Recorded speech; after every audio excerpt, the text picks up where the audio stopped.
Welcome everyone to this first webinar about our MOOC developed during and also with our guest speaker. We are working in the FemPower project.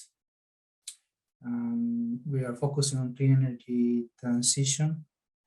And today we are very happy to have our guest speaker, Laura Kaschny, who has kindly volunteered to show us her ongoing work on how this energy transition is seen from the energy justice point of view with the European context.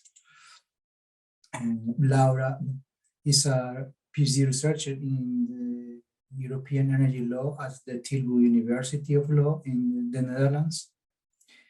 And her research is about regulation and acceleration towards a socially acceptable energy transition.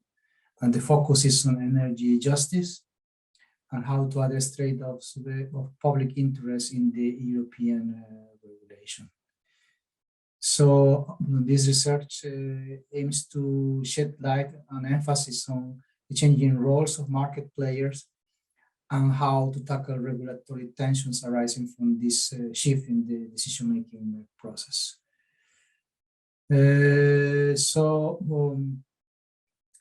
Laura holds a postgraduate degree, master's degree with cum laude honors on European law from Tilburg University, and also has specialized in her career in European law, German law, energy law, environmental law, and competition law. So we have a very experienced young researcher who is very motivated and enthusiastic about this topic. So this is a wonderful opportunity to share this knowledge and to learn from firsthand how this topic that is very crucial for energy transition is being tackled currently. So Laura, welcome to this online lecture webinar. Well, now the screen is yours, and we can make questions about the presentation that can be written in the Q&A feature in the chat, and I can read it, or we can read it later on at the end, and then we can also at the end discuss about the questions, the answers, and the main takeaways from this webinar. So Laura, with that say, I mute now myself, and then I leave you completely with our public. Thank you. Thank you so much for the kind introduction. With that, you basically already summarized the entire presentation. But I'm super delighted to be here. FemPower is obviously, as a young researcher in the energy sector, and a female one, very much at the heart of my research as well. And so thank you so much for having me. I'm gonna quit the introduction because I was so kindly introduced already.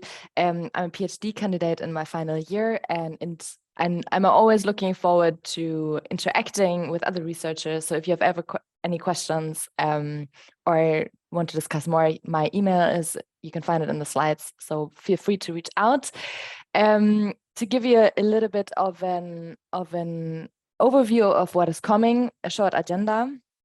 I'm gonna go through a couple of slides, and then I hope we still have enough time, and I'm pretty sure, or I'm gonna make sure that we have enough time to also address your questions. So like Professor or Associate Professor Rueda already mentioned, feel free to put them in the chat. So we're going to look at the energy transition. So what does that actually mean? I'm going to offer a little bit of a legal perspective, also on what the European Union, the take of the European Union when it comes to the energy transition, what that means in the EU. And then I'm going to talk about a little bit of a concept that is emerging from social sciences at the moment, and that is energy justice. And I'm going to talk about how that is connected to the energy transition. I'm going to highlight some aspects that I think are very relevant, affordability, and of course, in the setting of today, also the gender perspective. And then I'm going to look at one of the biggest challenges that we see in the legal perspective for the energy transition, and that is this like changing of the roles of the market participants and the new legal uncertainties and this like regulatory tension that is arising from that. And I'm going to highlight that to the perspective of the consumers.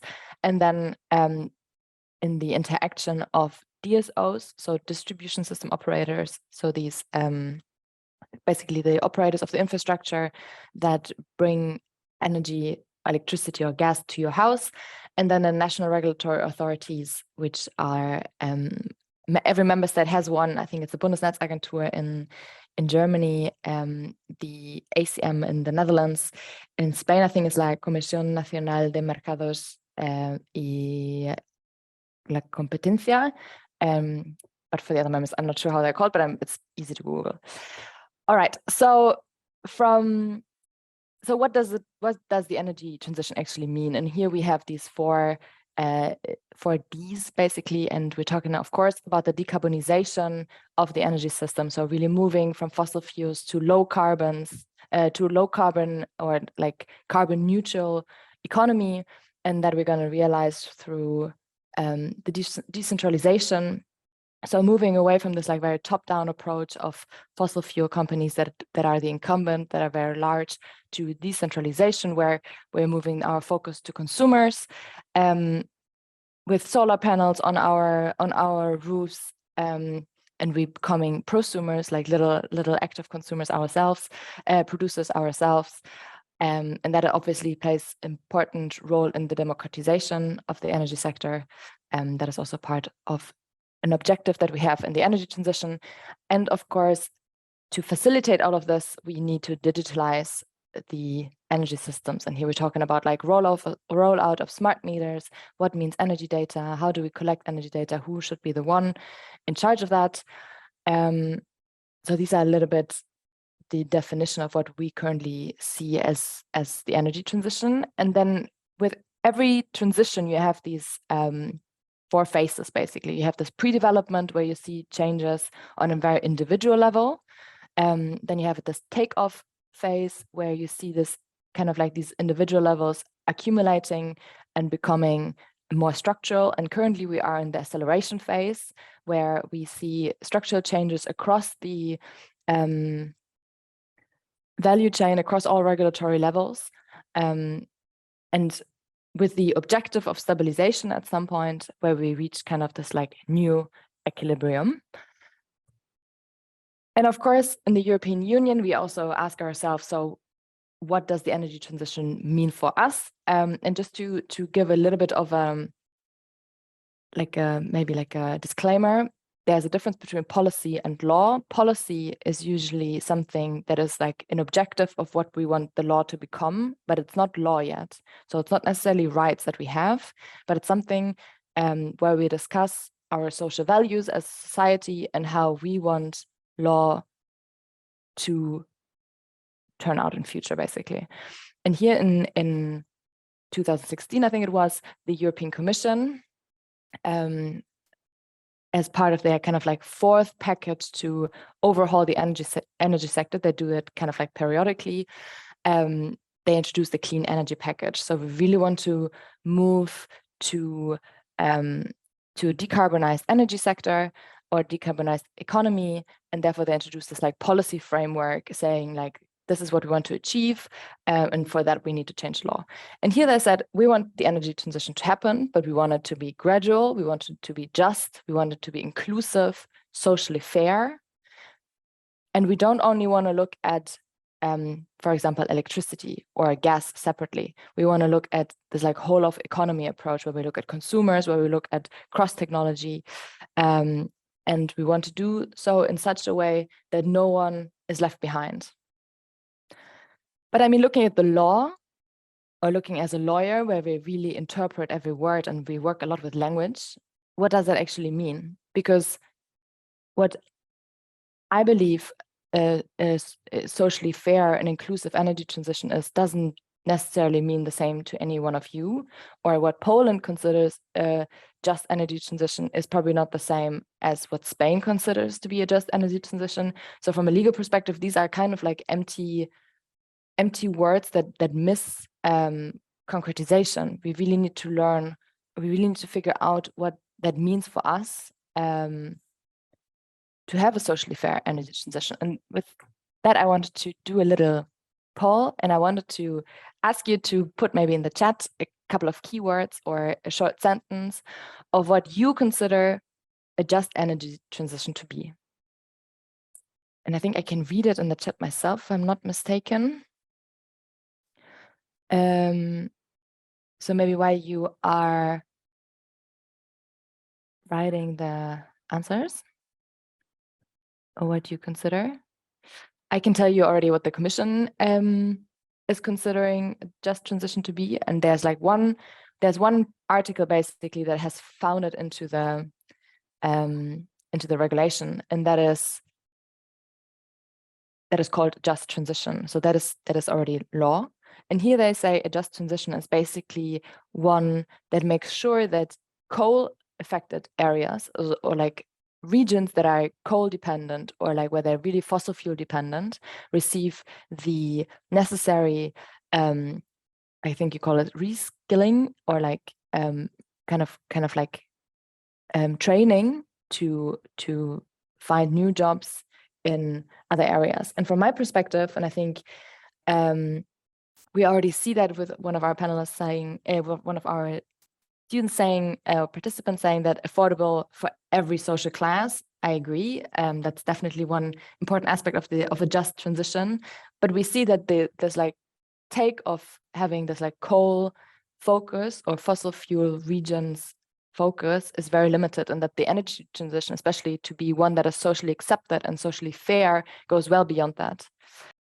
I'm just waiting if someone else read something. And accessible for every social class, gender, and race. Also very true. Access and affordability are also going to be two aspects, especially in the gender concept that we're going to talk about a little bit later. And I think we here already see that it goes well beyond just the fossil fuel phase out. And I can maybe move on and show you a little bit how we even got to the point where we said, okay, we want to have a just transition. Lesser environmental impacts, of course, that is super important. There was also in the chat, lesser environmental impact, that's almost at the heart of the energy transition. But of course, then you always have to balance a little bit the cost and the benefits. We're also going to see that in a little bit. So, but what we see in so there are kind of three developments in the EU over the past years where we really see that social aspects, or like this, like more like just and like, or like energy services as more like something that is closer to justice, developed over the past years. And I think one of the first one is that we see shortcomings in the liberalization effort of the EU internal energy market. So here we see that the European Union in the past, but one aspect of how they regulate the energy sector is by economic regulation, right? We want to establish a market, and we believe, and I think that's also to a certain extent very, very true, that a market that is functioning gives us a lot of the consumer welfare that we want to achieve in the energy sector. But we also see with the energy transition now, and we also see it, I think, in the energy sector, in the energy crisis, even more extremely probably, that the markets, even though they're functioning to a large degree, don't always safeguard social values. For example, like as has been mentioned, the affordability of energy services at the moment. So these kind of like shortcomings of the internal energy market were one of the reasons why these like social considerations came to the fore. We also have, there was also now in the chat, of course, there's like energy transition coming up. We want to lessen the environmental impacts, but by addressing the climate neutral or the carbon neutrality, we also risk of having new injustices arising. And I think one good example for that is wind parks. Of course, energy transition means wind energy. But if you look, for example, at who is benefiting from wind parks and who is probably carrying the costs, this is very different, right? We have wind parks usually are benefited by the people who can make money off the wind energy and who own the ground, maybe that they can sell or that they can make use of. Whereas communities that are closely connected to, or like that are in the vicinity of these wind parks, they carry the costs of like noise pollution, they carry the impacts on the environment, without actually being beneficiaries. So we have these kind of, this is obviously just one example, but we have the risk of new injustices also arising from the decarbonization of the energy sector. And then some scholars also say, and I agree with that, is that we're, through the energy transition, we are kind of like making, like it's a total overhaul of the energy sector. So we're really opening the books of the law again and say like, okay, we need to make it more, we need to transition to low carbon. But by going through that process, if you don't take this opportunity to address injustices, that is an injustice in itself.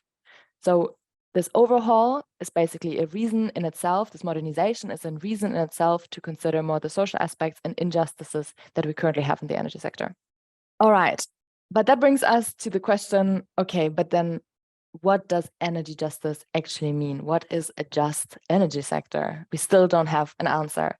And we don't have an answer in the law because energy justice is nothing that is not yet included in the law. It's not a legal concept, but it's an emerging concept from social sciences that is very much up and coming, and it's gaining more and more academic interests, and obviously with the idea to make it into policy at some point. But since it's an emerging concept, we don't really have one definition that is accepted uniformly across all the boards. We have different kind of concepts arising, and I would say 2.5 ones are very interesting from a legal perspective. I think the most predominant definition at the moment is to identify energy justice through these kind of like justice tenets, these like different kind of 5 forms of justice, where the first one is distributive justice. So here we're looking at how do we distribute benefits and costs, like we did have now, for example, with the wind park example. So who benefits and who carries the costs? Then we have recognition justice, which asks the question of who is represented or who are we missing, who is misrepresented, for example, like local communities or indigenous communities. Then procedural justice is who is actually sitting at the board where decisions are made. So who is included in the decision-making process, who gets to decide. Then we have cosmopolitan justice, which sees basically the citizen as a citizen of the world, right? And here we're looking at the differences, for example, between the global south and the global north, or justice aspects in that regard. And then we have restorative justice that looks a lot at if there is an injustice, then we should rectify it. And that means, for example, we have the polluter pays principle, right? If you pollute, you should pay for it, or someone should pay for it. And I think with what I like about these justice tenets for a legal perspective is it really helps us formulate injustices by having these categories and by having these kind of like frameworks through which we can ask questions and formulate injustices in the energy sector. But another framework that I really like is the energy justice principles. And I think they're a little bit more, they go substantially a little bit in the direction of identifying the underlying public values of what is important to us as a society to have in an energy sector, right? As we've seen in the chat, affordability was the first one that came up, right? So we want to make sure that everyone can afford having access to energy. Then availability, which is really looking at reliable sources, security of supply, basically being delivered to your household. Due process, that is looking at that is connecting the energy sector to human rights. Good governance looks at to have like this like fair and transparent and accountable decision-making processes. Sustainability, I think that is quite known. We want to make sure that our sources in the environment, our energy services, our environmental services are used sustainably. Responsibility, that is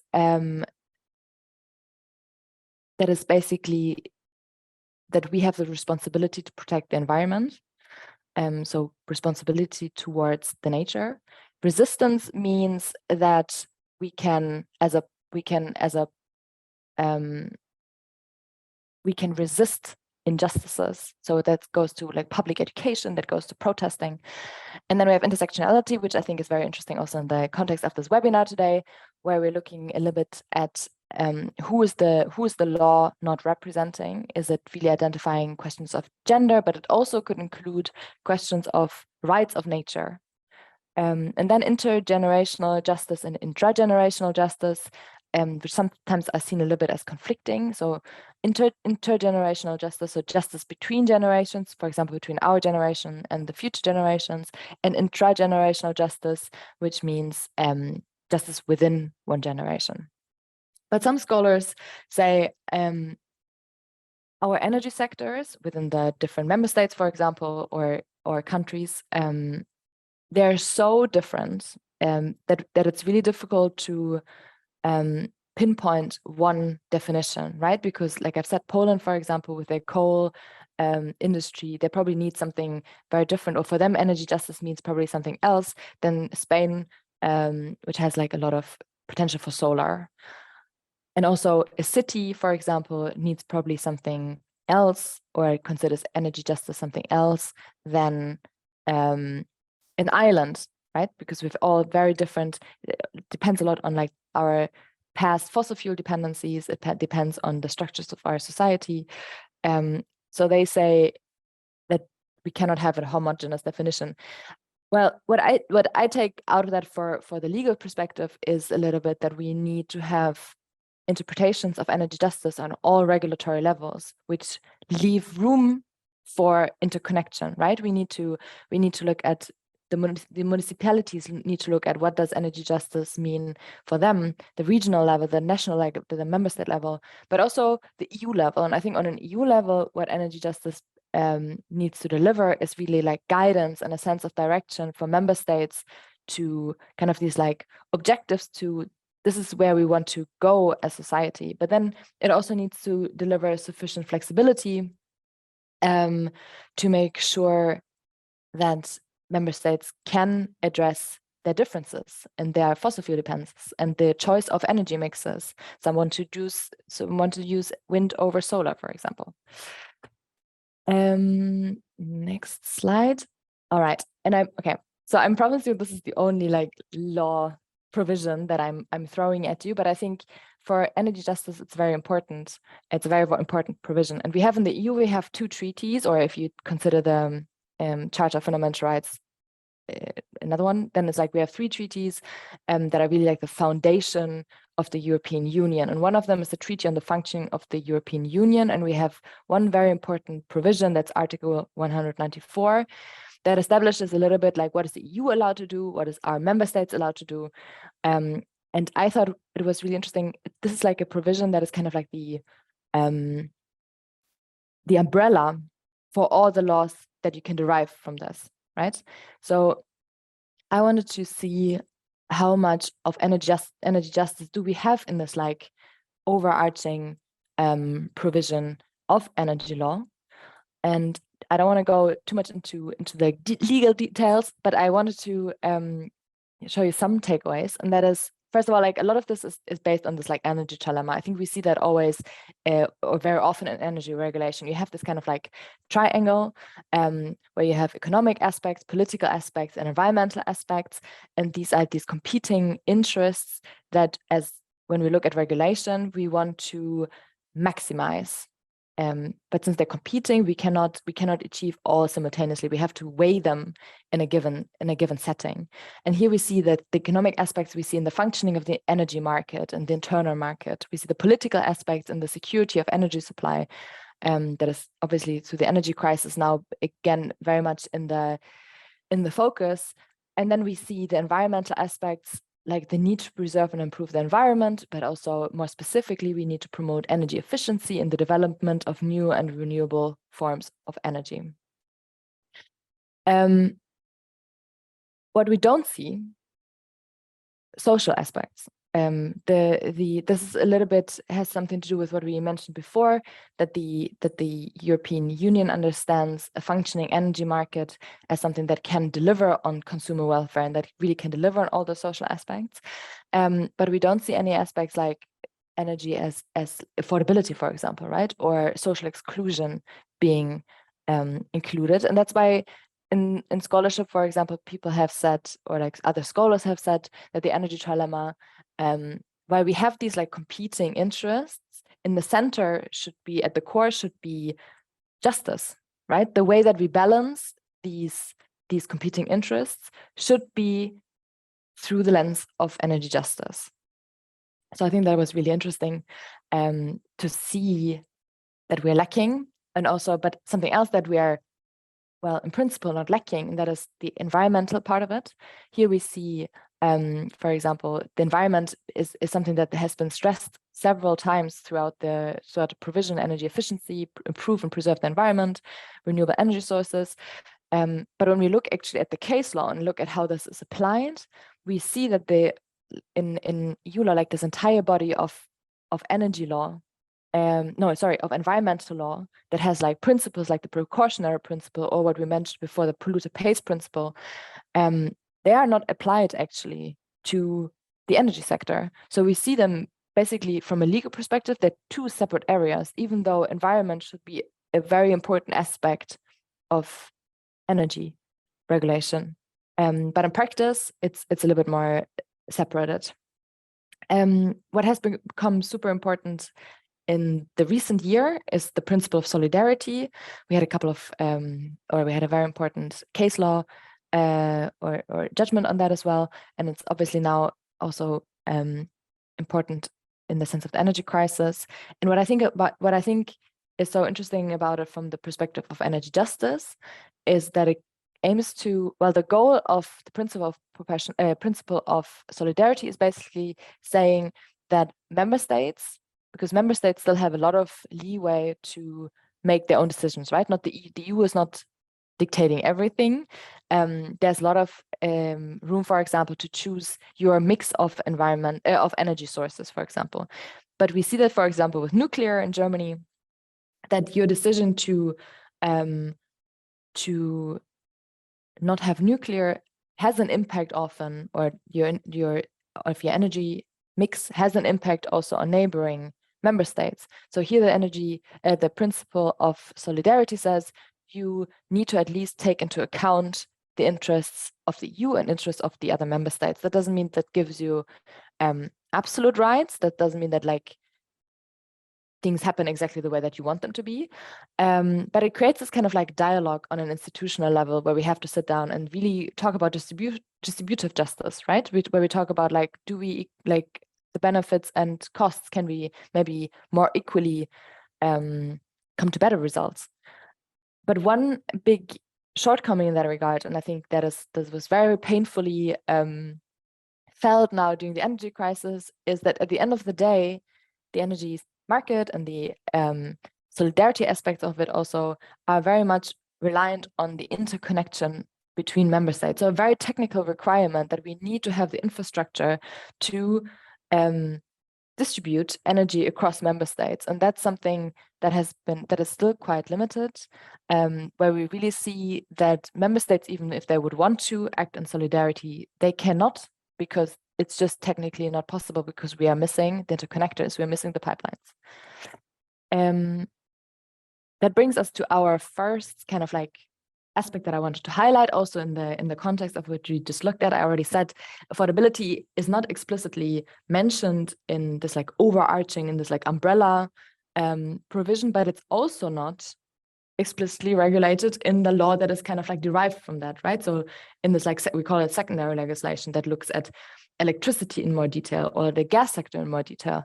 And affordability is not something that the EU likes to use as a terminology, because they say, and this is like a statement from the European Commission, they say a fully functioning energy market is considered the most efficient means of ensuring affordable energy prices, necessary price signals for investment. So we have still an incentive to move to renewable energy sources, but also securing energy supply, so security of supply, and enabling with all of that the least cost path to climate neutrality. But I think, like we've highlighted, the energy crisis shows that this is not always given, and that now that we see with the transition, since like it is really like in transition also in a regulatory sense, right?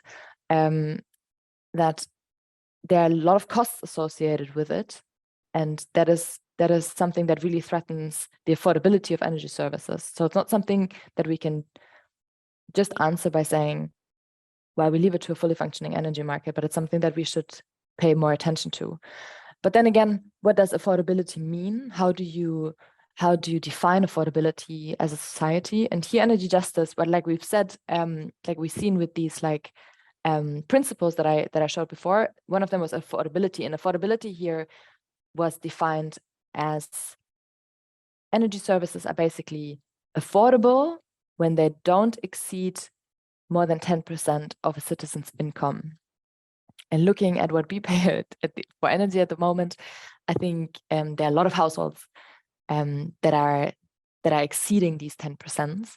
And I think before the energy crisis, it was over 34 million EU citizens living in energy poverty. And I think now, the more up-to-date numbers of 2023, we are actually more talking about 50 million. And that also brings us to a different aspect that is very much interrelated with affordability, and that is the gender perspective, so the intersectionality approach. Because what we see is, of course, the EU says, okay, we want to have a fully functioning market, and we basically believe that this will bring us consumer welfare, but we also know that there are vulnerable consumers that need to be protected. And this is one of the biggest, I think, changes, or that's one of the more important focuses on that the clean energy package of 2016, or like with the law changes of 2019 brought, and is like looking a little bit more at like what is a vulnerable consumer, how do we address energy poverty. And one of the interesting aspects that I think is not necessarily sufficiently addressed in EU law yet is the gender perspective, because we know, first of all, there's of course, as always or as often, like a data gap, but with the data that we have, we know that women are disproportionately impacted by energy poverty, and that is for a number of reasons. First of all, a lot of the vulnerable consumers in society are women. For example, pregnant women, they have higher electricity needs or energy needs, but also single parents with young children are often women. And also, since women are generally living longer or expected to live longer, they are also more often persons with long-term illnesses. And another important aspect is that that also plays into this, and that also plays into energy poverty, and that is the indoor air pollution through cooking. Since women are still the main,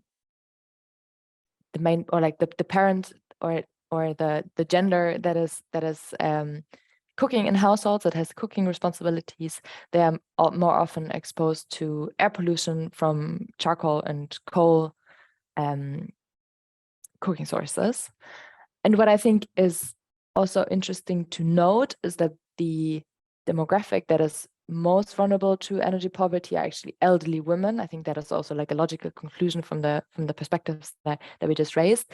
And one of that reason is that younger generations, we are a little bit more technically savvy. So for us, we often use solutions in like technological solutions, whereas elderly women, they really turn off the heat, right? So they really switch off the heater, and with that it really becomes like also a question of access to energy, right? And access to your health, and an access to social inclusion. So we see that the European Union has said, okay, member states must ensure or shall ensure adequate safeguards to protect vulnerable consumers, and leave it then to member states to decide according to their demographic and according to their energy sources and their needs, what that actually means. But they said also you should take criteria into consideration, like the critical dependence on electrical equipment for health reasons, age, other criteria. So they're kind of opening the door also to include this more like gender perspective into the national definition of what a vulnerable consumer constitutes, but they don't make it explicit, or they don't make it mandatory. And just to also follow this up from a gender perspective, other issues that we're seeing when it comes to gender and women is that, of course, women are lacking in the workforce, particularly in the technological parts of it, but also women are lacking in the decision-making processes, right? So like where the law is made, where the law is applied, they're lacking in the municipalities, they're lacking in the boards where energy decision-making is done. That already brings me to the last 2 slides on like looking a little bit on the changing roles, because one of the greatest challenges I think I highlighted at the beginning as well for the energy transition is that since it's an overhaul of the energy sector, it also shifts the role and responsibilities of a lot of the market actors. And here we have like legal uncertainty arising and new kind of like regulatory tensions, where we now have to we're like kind of like faced with questions that we have to look at from a legal perspective and see like how do we want to regulate the energy sector, and how do we make sure that the outcome of this is more just and socially accepted. And one example for that is the changing role of the consumer. I think in the past we have been these like passive consumers where we were only expected to consume energy basically because we have these like top-down incumbent large energy companies that where a big concern was basically to ensure that we have reliable energy sources. So we had they were a lot of times also state-owned. And we have the system operators that basically deliver that to our door. And our energy consumption throughout the day was also considered to be relatively homogeneous, right? Like, I mean, in the mornings you get up, you take a shower, you make food, then later you put on the dishwasher, you make food again, you wash your clothes, but like that on like a scale of things is relatively homogeneous. What we see now is that, and that is something that is obviously very, very much encouraged by the clean energy package, is to have more active consumers, or active customers, like they're called in energy law. And I think they're a more familiar term is probably prosumers, because they produce and they consume. And here we really see this like bottom-up energy production, right? We have solar panels on our roof, and we're feeding like in the area where I live in the Netherlands, like everyone has solar panels, and we're all feeding the electricity into the grid in this like very individual bottom-up approach. We have lots of energy communities evolving now, where they come together to decide kind of like collectively the way that they want to have their energy services organized.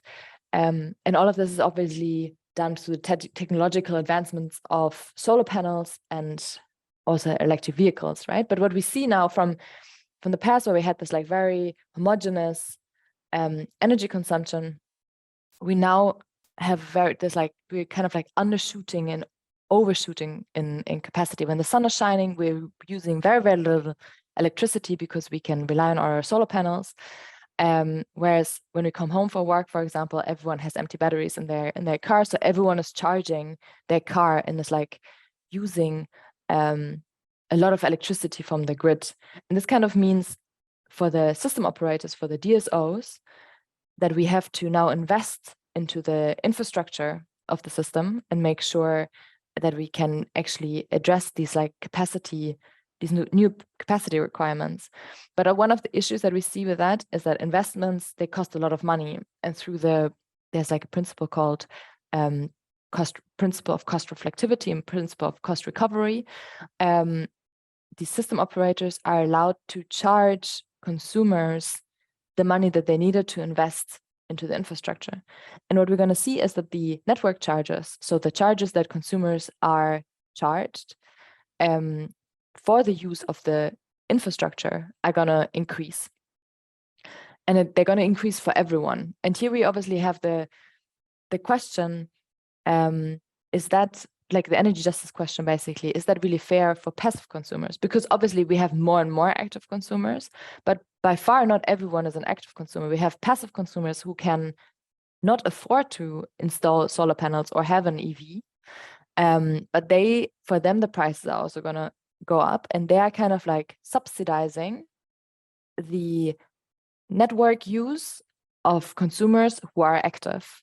And here this is, for example, like this is an example of these like regulatory tensions and these like changing roles, where we have to look at, as society as well, how we want to regulate that in a more just and equitable manner by balancing the benefits and costs more equitably. And the last example that I wanted to bring is the changing role of this changing interaction between the DSOs and the NRAs. Like I said, the DSOs are the distribution system operators, and the NRAs are these like national regulatory authorities. They kind of like stand in the middle between EU law and national, or like the EU as an institution and the national governments, and they're supposed to be like independent. And what one of the reasons why they're supposed to be independent is because they have to monitor DSOs. DSOs are natural monopolies, so exactly like trains, right? We don't want to have train tracks, like we don't want to have like 10 train tracks next to each other just for like a specific train to run on all of these individual train tracks. We want to have one train track where all trains can run on. This is a little bit like the same with the system operators or the infrastructures. We want to have infrastructure where all the suppliers can feed into, but that means also that they're monopolies and we need to regulate them. That means we need to make sure that they cannot just like price whatever they consider what they want to charge a consumer, right? They have to have some incentives to be a little bit more competitive. And that is the role of the NRAs, where they come in and say that their kind of like objective is to mimic this competitive market that doesn't actually necessarily exist. And so their focus is to make sure that the DSOs and their network chargers are economically efficient. But now to give an example of this, I was sitting at a table with some system operators a couple of weeks ago, and they showed me this graph where basically the way that this economic efficiency is also calculated from the NRAs is they have this like very linear graph where they assume every year that the costs are like every year the DSO is supposed to become more cost efficient, because they just managed to work more efficiently. And then if you think about like the messiness of the energy transition, where we don't really know, well, we have a sort of an idea where we're going, but we don't really know how to do it yet. We don't really know like which kind of renewable energy sources to integrate or which areas come first. It really challenges the question of if economic efficiency is enough to, or like what we call fit for purpose, to address the needs of our energy services, or if we should also look at them as a need to be a promoter of renewable energy sources, right? And here the question really becomes, is a DSO and an NRA, how involved are they supposed to get in the integration of renewable energy sources? You could say, okay, they should promote it, right? They really should be like actively taking part and saying, okay, we want to have, we're considering that energy, like wind parks are going to be built here, so that's why we already invest in it. Or they could say, we are only here to facilitate. And I think that is the most common stance at the moment, where they're saying if there's a need for it, we will try to accommodate it, but we will not take active steps to promote renewable or like the energy transition. Or they could say that is not at all in our mandate because EU law is not very clear on this, and we only regulate for economic efficiency. But then the integration of renewable energy sources becomes a little bit questionable. And then also, who gets to decide that, right? Like, is it the NRAs who decide that? Is it the EU? Is it the member states? Is it the DSOs? So these are a little bit the questions that we are facing, and how do we decide that, or like energy justice can really help us in this regard to make sure that the results are serving us by aligning energy regulation with what we want the energy sector to be. And just before I conclude, or this is my conclusion, I just want to give you a couple of takeaways, because I'm thinking like we are running out of time. So I hope to have communicated that energy justice can really serve as a guidance for and it really brings these like social aspects more to the fore when it comes to the energy services, and also that energy justice is something that involves us all, right? It really needs to be addressed on all levels of decision making, and that includes the consumer, that includes the regulator, the municipalities, technical decisions, very important. And I also was I was at the energy justice conference last week or 2 weeks ago, and I was talking to a very well-known energy justice scholar from the US, and we talked a little bit about the role of scholar, the role of academia on energy justice. And he said, for example, if you collect data from communities on justice issues, right, or injustices, then you cannot gatekeep this data also from them, right? They are part of it. They should be co-owners basically of that data, also to be able to address their individual injustice issues. And it's not something that you can only keep in your ivory tower, basically, of academia. So I thought it was a really nice illustration on like how also discussions like this that we're having today are part of creating more energy justice. But at the end of the day, I think it's not an objective that that we achieve one day and it's going to be like, now we're done, we have achieved energy justice. But it's really this continuous approach of always seeking, of always asking the right questions with every decision making that we're taking. And with that, I thank you, and I'm looking forward to your questions. Thank you very much, Lara. Very nice presentation. Let me quickly check what is in the chat in terms of questions. Yeah, we have some like comments about that it should be affordable for every social class, and also gender and race, environmental impacts as well, probably should be taken into account. Also, probably in communication or discussion with local communities. So there's all different aspects that somehow will add to the discussion to these regulatory aspects. Yeah. We have learned through this lecture that this topic has different dimensions. We have learned that probably it has to be addressed in a tailored manner depending on the needs of the local communities, for instance, or regions. That is one of the important challenges.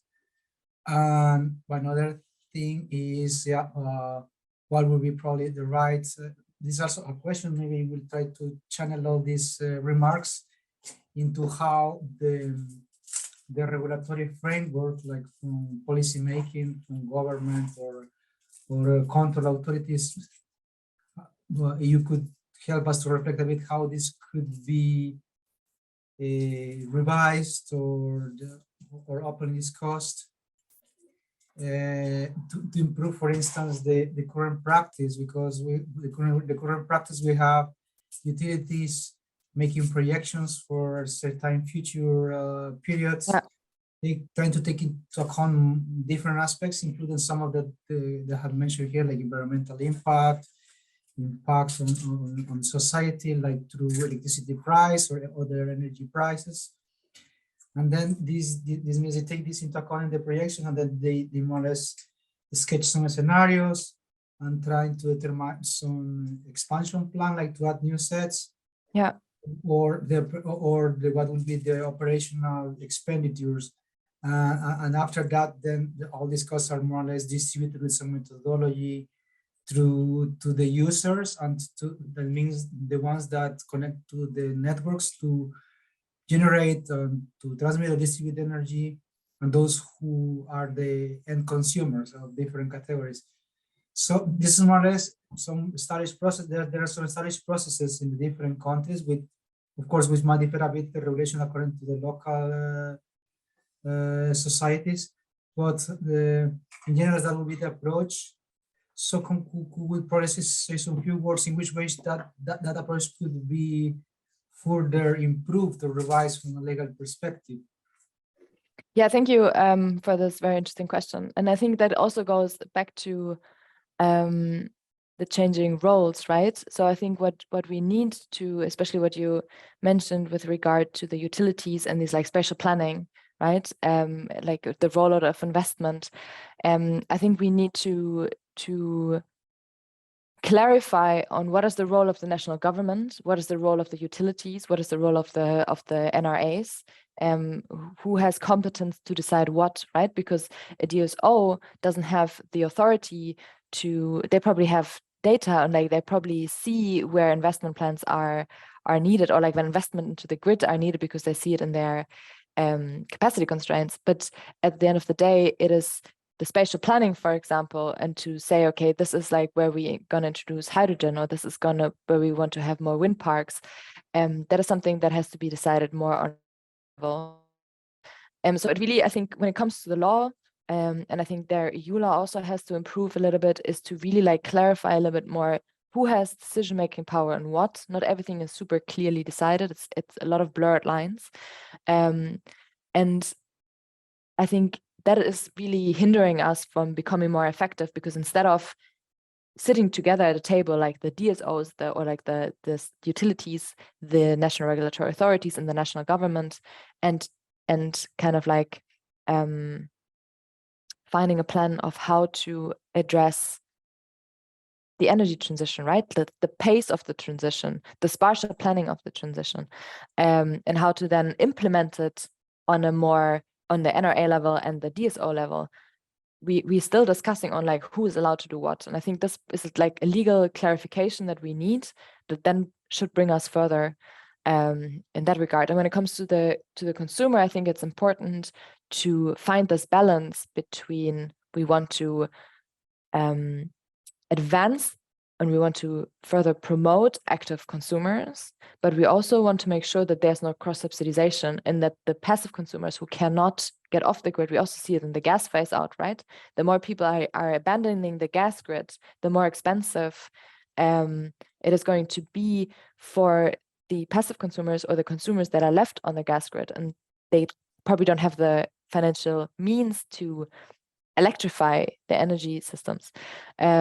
So we really need to find the balance between promoting the integration of renewable energy sources, but also making sure that, like the European Commission says in their policy framework, that no one is left behind, and that we don't, that we have a more equitable means of sharing the burdens and benefits of the transition. I hope that answers your question. Thank you very much. Yeah, it's very helpful. Thanks for helping us to further explore this important aspect.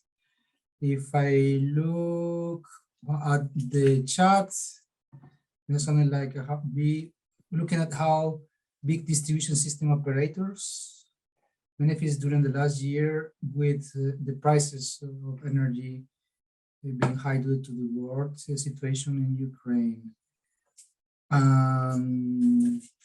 The question is, what do you think about those to nationalize these distribution systems operators? Because consumers are more or less charged for taking care of these high prices because of the shortage of gas. So. I think here, like a couple of things are coming together. I think the distribution system operators, they are only running the infrastructure, right?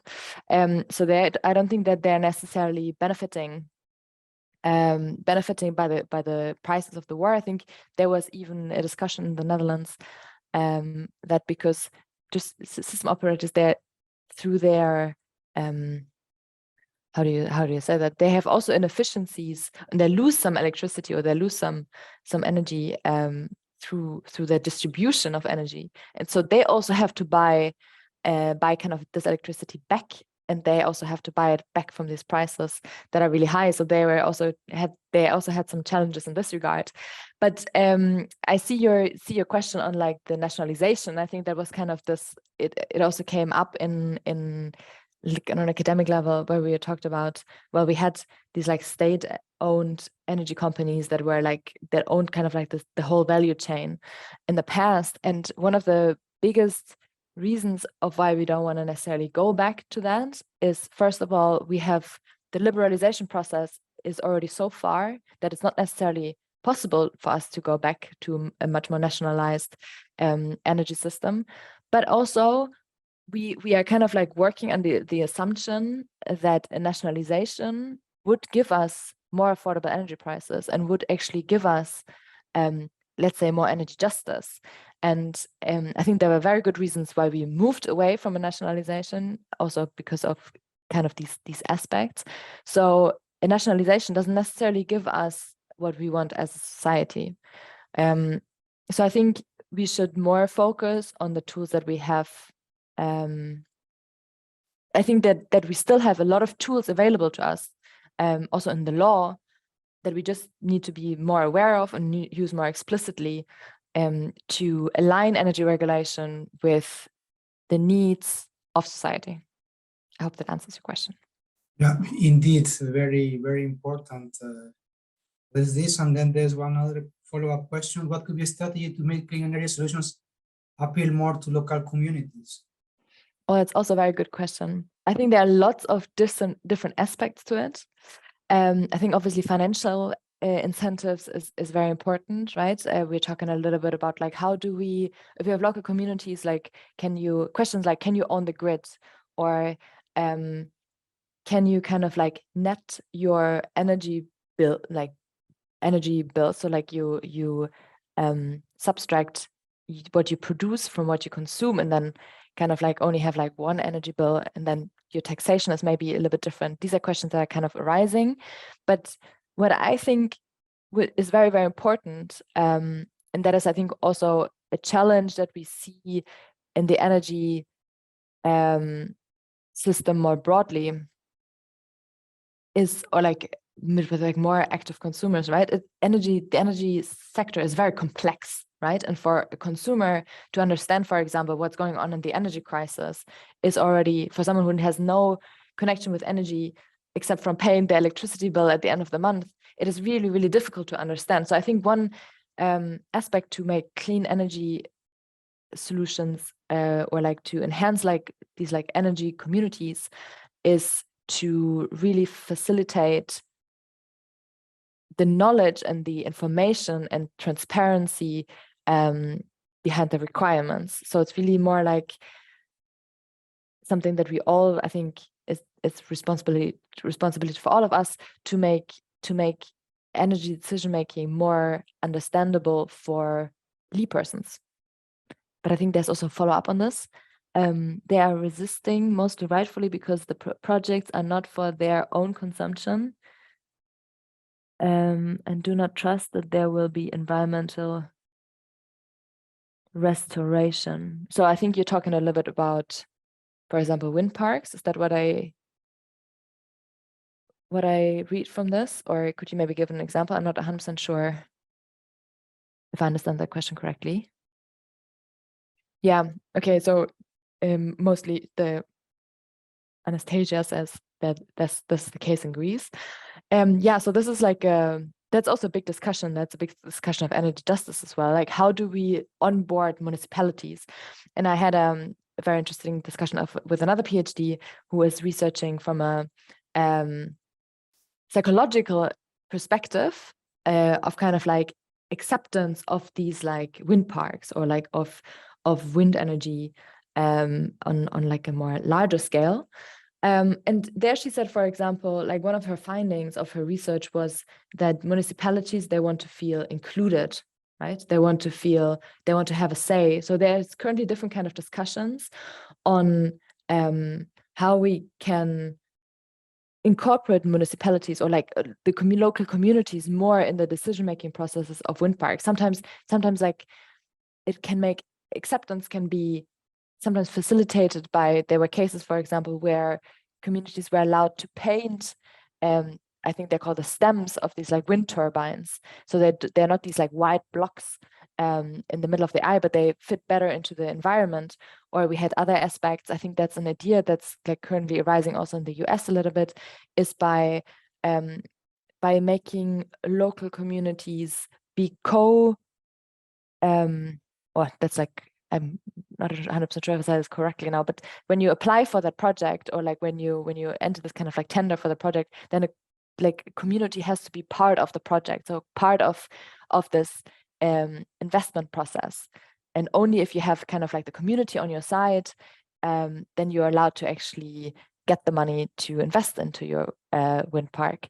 Or an alternative, or like something that is also being discussed, is should you make this a regulatory requirement to really need to sit down with the communities and kind of like get their support, but like where do we find the balance? Because what has been proven in the past, if you have this like very when you have this like very honest interaction with communities, then often the project operators, they also benefit from it. But if you only go to a community and you say, I'm not here to engage with you, I'm just here to inform you, then you can in fact see a lot of resistance. So it is a little bit on how we communicate, and it goes back to like giving people a say, giving people like a true process or true possibility to be part of the process, that I think could increase acceptance of these like renewable energy sources. Thanks for your question. Very interesting one. Maybe can I just one last question? For sure. We are talking about the utilities, investments, and in total this boils down into the topic of grid or network or system development, which also has some emerging or important dimension that is also taken into account, which is about, one thing is to discuss the impact for environment or economic or financial point of view on users, but also it is about one of the possible solutions as we discussed on the table to try to prevent need of big investments that might require a lot of space or might have large environmental impact. One topic of discussion is the role of the energy usage and active participation of users. And in science, one of the fields that is being explored to address that urgent need is the digitization. So like the use of data to try to apply the things like artificial intelligence and things like that to basically make more efficient usage and production and transportation of energy. However, this also touches another important aspect, because we as users are sensitive not only to price, but also about data privacy. Maybe you could try to close this this wonderful webinar with some words about it. Yeah, that's a super important point. I think one of the aspects is like to come to energy efficiency. Energy efficiency is one of the main focuses of energy regulation when it comes to the energy transition at the moment. And so far that the European Commission even has introduced a principle that is called energy efficiency first. So before we consider more resources, we kind of should consider energy efficiency measures as its own fuel, and if that makes sense, right? So like instead of like thinking of how do we get more electricity or how do we get more gas, we should think of energy efficiency as the first step of a solution. And that I totally agree with. One aspect of that is, of course, the digitalization. I think important aspects in that regard is one of the big challenges is the rollout of smart meters. Here it really becomes first of all, like a practical question, right? Like households have to have this installed, households have to be able to understand it. And then, like you mentioned, one of the questions is the data aspect. And first, one of the questions that we haven't answered in law is, what is energy data? Is it private data? Then it would fall under the GDPR protection.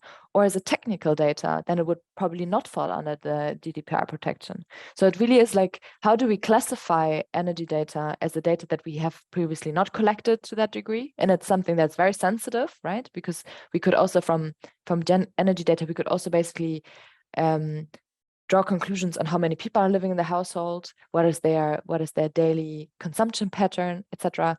But then also, I think more importantly almost, is who is supposed to be in charge of that data, and to be kind of like this neutral actor that makes sure that we only use it for the purposes that we want to use it, and it's not, it doesn't become a security threat. And here, the energy transition framework on EU level really gives that role to the DSOs, and really says you have to become the neutral market facilitators. So you have to become kind of like the data manager behind it. But obviously, I think it becomes quite clear that there are so many questions in that regard, and we are very much in the infancy of energy data. So it's really something that we have to look at and take step by step, and also, again, align with energy justice and see that it truly gives us the outcome that we want as society. Very good, very insightful. So, there's another question. Why do we use hydrogen as a way to produce energy? Yes. From Hydrogen. From your point of view, how do you see this? Yeah, hydrogen also another big focus in the energy sector at the moment, also in like terms of like independence. We are trying, like, I think one of the challenges that we're currently seeing, we're trying to create a market for hydrogen. There's no market yet. So that is definitely one of the challenges. But hydrogen, because it is an inefficient technology, right? We need electricity to produce hydrogen.